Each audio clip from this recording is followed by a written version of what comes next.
هنا بقى يا جماعه خلاص ظبطت التورته وظبطت الشرب ايد زي ما انتم شايفين. تعالوا بقى هنا بقى معايا ركزوا في الخطوه المهمه جدا اللي انت هتحطي فيها ازاي هتركبي الدور الاولاني. شايفين يا جماعه اشتلت التورته بكل سهوله على ايديا، شلتها من على القاعده بسباتيول مفيش اي مشكله خالص، ونزلتها بشويش. شايفين وانا بنزلها هنا الدول معايا اتعوج، لا ما تقلقيش خالص، لان طالما ان انا مثبتاه كويس جدا بالشمع في القاعده اللي هي القاعده الفلات، مش هيجرى لها اي حاجه اطلاقا، وزي ما انتم شايفين مظبوطه وما جرالهاش اي حاجه خالص.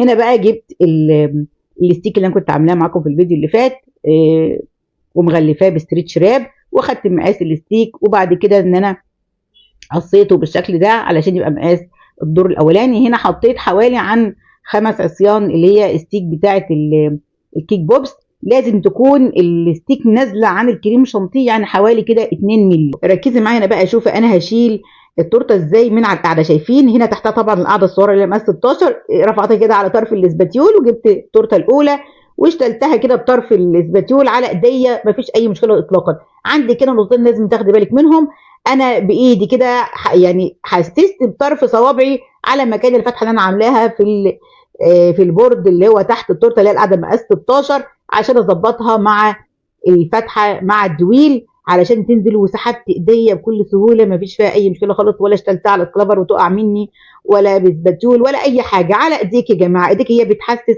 بتجيب مكان الفتحه بالظبط في البورد. تمام تمام. دخلتها الثلاجه على ما ابدا اظبط الكريم شانتيه. حطيت هنا جبت جزء من الكريم شانتيه وظبطته بلون اخضر عشان اعمل اللي هو النجيله اللي انا هشتغل فيها، وسبتها برده في جنب عشان اللون يبقى غامق معايا شويه. دي يا جماعه الطبرات اللي انا هشتغل بيها في التورته. طبعا انت بتختاريها من على برنامج بنترست، اللي عايز اسم البرنامج مظبوط اسم لي في التعليقات وانا اكتبها له. بينزله طبعا من على جوجل بلاي، وبيحمله عنده فيها كل الاشكال الكرتون اللي انت عايزها. اختار كل حاجه، وطبعا بتديها للمطبعه بيطبعها لك. هنا النوع الورق الكويس للطبرات، نوع انا بستخدم هنا ورق جلوسي. لو لاحظت هنا ان الطبرات هنا المكتبه اللي انا بتعامل معاها بتقص لي قص كمبيوتر. سعر الورقه دي يا جماعه بيكون مقاس 20 في 30، بيكون ب 30 جنيه. افضل بكتير من الورق اللي هو الكوشيه. طبعا هنا طبعت برده صوره العبيده كان مصمم انها تتحط في التورته. ده يا جماعه خلاص شكل القمع اللي انا هعمل بيه النجيله، له فتحات كده صغيره. لو تلاحظوا بقى ان انا عملت في الطبرات حطيتها كده في خله سنان وخله شطاووخ بالمسدس الشمع، طبعا كلكم تعرفوا تعملوا كده. جبت هنا بقى خلاص حطيت الكريمه الخضراء في التيب، وبدات ان انا اظبطه بالشكل ده، وعملت عشان اعمل شكل النجيله. شكل النجيله طبعا نطقت التورته وديتها في حته ثانيه خالص.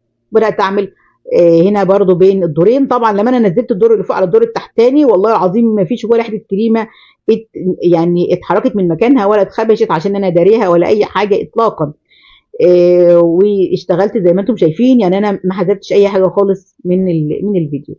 جبت برضه هنا عملت نجيله فوق في الدور اللي فوقاني بالشكل ده. لو هتلاحظ ان انا عندي حوالي عن 2 سم من الدويل باين. طبعا انا عامله، لو انا كنت عايزه اقصه كنت اقصه مفيش مشكله، بس انا قلت انا هحط نجيله واحط طبرات فمالوش داعي ان هي تتشال. كان ممكن ان انا اقصها من قبل ما اعمل خالص وانا بظبط الدويل في قلب القاعده اللي هي الفلات. بس انا عامله حسابي ارتفاع التورت معايا، يعني التورتتين دول او يعني ارتفاعهم الاثنين من 32 ل 34 سم، فكده كده عملت حساب ان هي تتدارى. فانت لازم تظبطي الدويل بناء عن ارتفاع الدورين معاكي. شايفين هنا بقى انا بطأت ايدي. عبيد قال لي لازم يا ماما تبين الصوره بتاعتي. عبيد كان مصمم يتصور صوره هو شايل كده البندقيه عشان يكون يعني متناسقه مع لعبه ببجي، وحطيت الاشكال بالشكل ده، وحطيت طبعا رقم 10 كان عيد ميلاده العاشر. يا ريت تقدروا في التعليقات. طبعا انا مش بحتفل يا جماعه بالاعياد الميلاد، بس والله عيد ميلاده كان من اكتر من شهرين، وقعد يقول لي يا ماما انت بتعملي للزباين وانا لا، وبتعملي للعملاء. المهم ان انا مش بحتفل، بس كده حاجه يعني عملتها له علشان يكون كتذكار. زي ما انتم شايفين ما شاء الله اللهم بارك، التورته ما فيش فيها يا جماعه ولا غلطه. يعني اي سؤال اي استفسار سيبوا لي في التعليقات ان شاء الله نرد عليكم. ويا ريت لو وصلت معايا لحد هنا واستفادت ولو بمعلومه صغيره، ما تنسانيش في اللايك والشير، ودعوه جميله كمان من قلوبكم وتشير الفيديو لكل اصحابها. ويا ريت كمان يعني تديني تعليق جميل يديني طاقه ان انا اكمل. هنا كده خلصت رصيت الطبرات زي ما انتم شايفين، وجبت طبر عليه اسمه عبيده. طبعا انا اللي كاتباه عليه قبل ما يطبع، كاتبه عبيده بالانجليزي، وحطيت تحت كمان الطبر اللي هي مكتوب عليه بابجي. طبعا انا ما حطيتش اي حاجه في ظهر الطبرات اطلاقا، لان زي ما قلت لكم ان الخامه هنا بتاعت الطبرات كويسه جدا، مش بتبوش من الكريمه اطلاقا. انا بقى لو قلت لكم كميه الاهانه اللي التورته دي اخدتها في اليوم ده مش هتصدقوني. زي ما انتم شايفين عقبال قاعد ساعتين شايلها يمين وشمال ويتطور. مفيش يعني ما شاء الله اللهم بارك، ولا جرى لها اي حاجه خالص، لا وقعت لا كده ولا كده. وكمان كنت حاطين الشمعه اللي هي شمعه على رقم 10 على رقم 10 متشغله كمان جنب التورته بالظبط، ما ساحتش ولا جرى لها اي حاجه، مع انها والله كانت في عز الصيف. التورته دي بقى لها اكتر من شهر معموله. يعني زي ما انتم شايفين اتبهدلت بهدله جامده جدا. حتى كمان الطبقات بتتشال، مش واخده معاها من الكريمه ولا اي حاجه خالص. يعني لو فيها اي مشاكل كانت حصلت فيها كنت هقول لكم اكيد طبعا. وده علشان كل حاجه مظبوطه بالملي. انا جايبه لكم هنا المقطع ده عشان تعرفهم ان هي حتى وهي بتتقطع يا جماعه كل حاجه كانت مظبوطه بالملي، ما كانش فيها اي مشاكل اطلاقا. اسيبكم بقى مع بعض بقطع في التورته، ما تنسوش تدعوا له في التعليقات، وان شاء الله نتقابل في فيديو جديد. كانت معكم رشا النشاوي، والسلام عليكم ورحمه الله وبركاته.